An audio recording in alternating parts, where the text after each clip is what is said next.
someone who dealt with a highly publicized hate crime in 2016, and as someone who decided to write a book about it entitled How Black History Can Save Your Life, focusing on the pride I was given throughout my life to counter the lies of racism, I'm here to tell you, as someone who did not respond violently in that instance, there is no correct or proper or appropriate way to respond to racist, violent language that seeks to dehumanize and denigrate you as a person.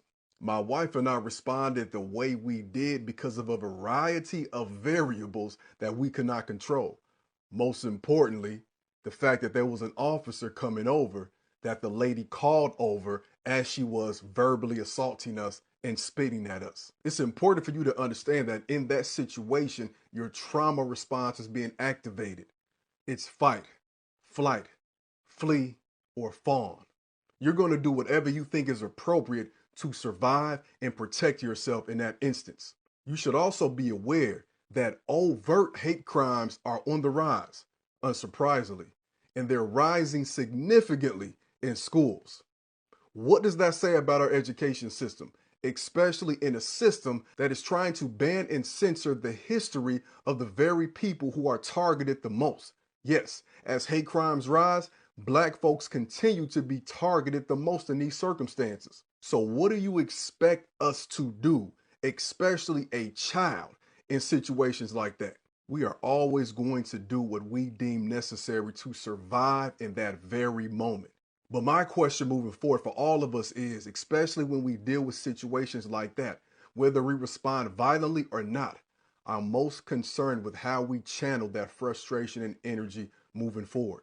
Speaking from personal experience, I feel for that child right now.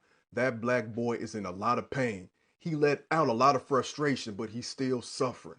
He's still dealing with that, because I would surmise that he was telling people what was going on prior to that happening and nobody intervened. What can be done right now to support that child? Remember, this child needs restoration and not arresting.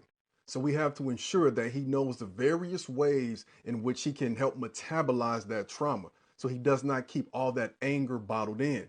For example, I eventually wrote a book, again, How Black History Can Save Your Life. There are other ways to do this. Meditation, playing sports, lifting weights, yoga, drawing, speaking about it.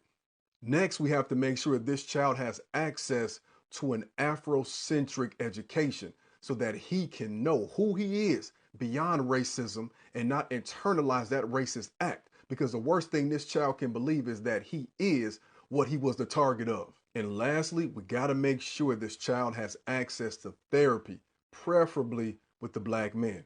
So if you're a Black male therapist watching this, I hope you can get in contact with that family. And with all of that said, for any Black lawyers out there or any justice-oriented lawyers in general, please reach out to that family. If anybody knows that family, tell them to reach out to me as well. And there's a whole nother conversation to be had about the white child that was the perpetrator. Look, I'm a former classroom teacher. I've taught kids who are like that. Truthfully, I believe we got to try our best to redeem all children before they enter the so-called real world.